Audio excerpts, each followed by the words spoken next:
Finding the good in our community and bringing people together is the goal of our next guest. Welcome Monica Bambourgh from Isn't It Great to the conversation. Welcome. Well, it's so great for you to be here. Thank you so much. It is great. So we just met maybe like 4 days ago. Right. Wow. But I already feel like such a kindred spirit. So we were attending an event, a fundraiser for cancer, and a mutual friend said, you two need to chat. And so the three of us sat together, and finally she got up, Michelle Dixon, and said, you two need to talk. Wow. And I just found that you had such a great story. So tell us a little bit about who you are and what your job or calling is. Okay. So my name is Monica Bambourgh, and my calling is the Assistant Director for the Mountain Evil Communication Council for the Church of Jesus Christ of Latter-day Saints.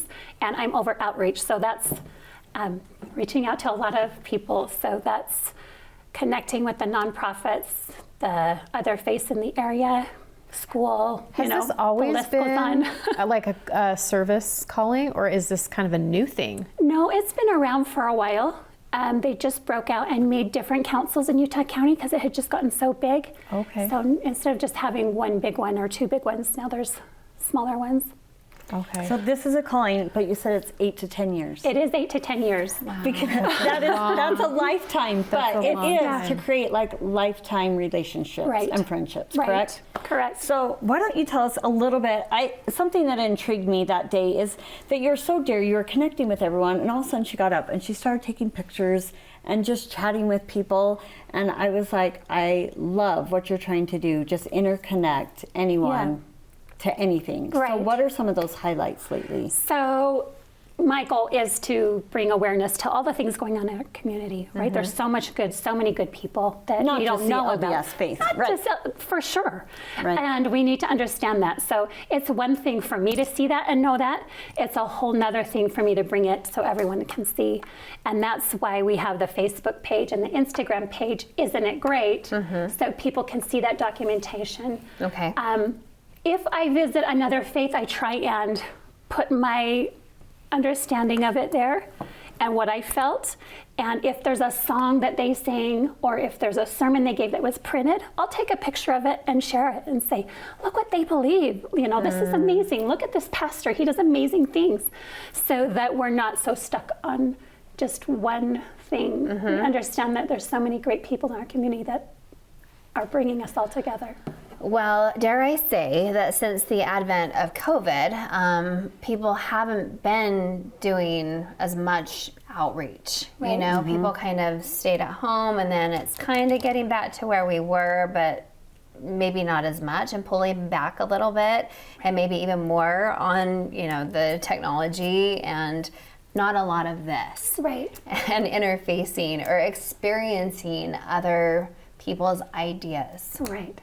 And I think that that's something we're totally missing. We need to step back out there because as I talked with the president and CEO of United Way, we talked about this and the connections that we're missing. And the information that comes out on that is staggering. Here's just a few stats on that. Okay. You called it the triangle? Oh yeah, we're missing we're losing points of triangulation. Okay. Meaning just touch points where we talk to people, we communicate, we connect. And you know, if you're part of a religion, whatever one it is, Any you of them. have that. You have that connection. If you're connected by service or nonprofits, you have that. You know, school, other community things. But this is just one thing that I'd like to touch on. Lack of social connection is worse than smoking 10 cigarettes a day. It's worse than drinking 6 alcoholic beverages a day. Loneliness doubles the risk of death compared to the lack of physical inactivity. Obesity and loneliness is 3 times worse than, loneliness is 3 times worse than being obese. So these statistics just go on. So it's really impacting our health. It's really impacting us. We really need to start connecting and finding ways to do that with everybody. And the differences are okay. Absolutely. Which I think that's what you were inspiring me to know. Like so many times with whatever religion or service group or whatever, ours is the best way, right? Or ours is the only way maybe that we know. Right. And so I love that I got on there and there was a guy playing the guitar and just universal people there Yeah. and connecting. And Yeah. I was like, I love this. This makes Yeah. my heart happy. Yeah, to so see that. one of my friends, because we're also launching a YouTube podcast called Utah Interfaith Forum, which is separate from my calling. Okay. But I was asked to join that, and the host is an evangelical.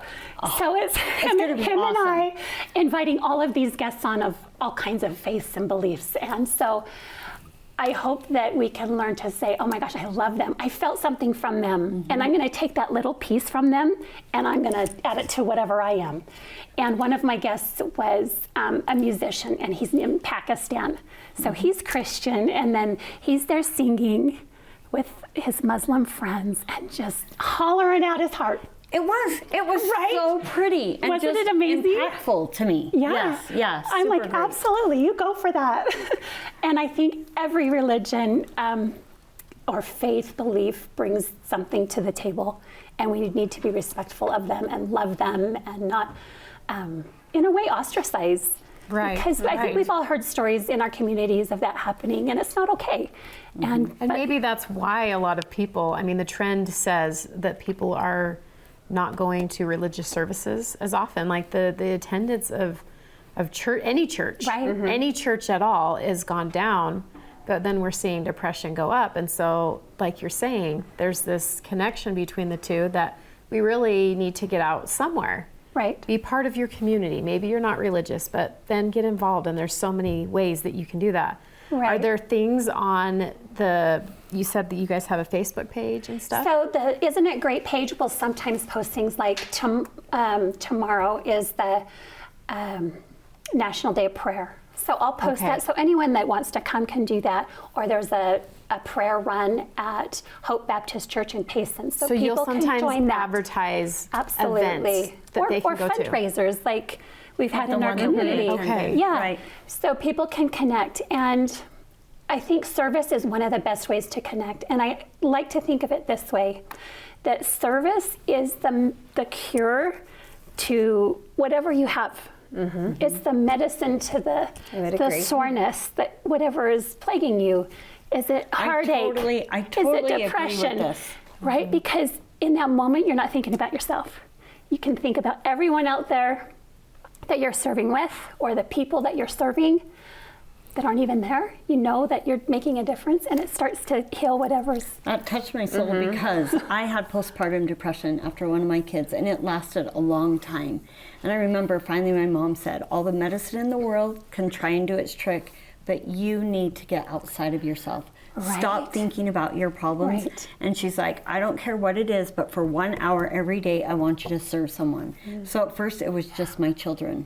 And that's what it took to get me better. And I really do believe it wasn't the medication, it was the Right. service, it was a connection. It is. It's connection, and it's just knowing that you've helped someone, you've served someone, and you made a difference. I think it's amazing. Well, and this is interesting because today I was just listening to a TED Talk about depression, and this guy talking about his experience with depression.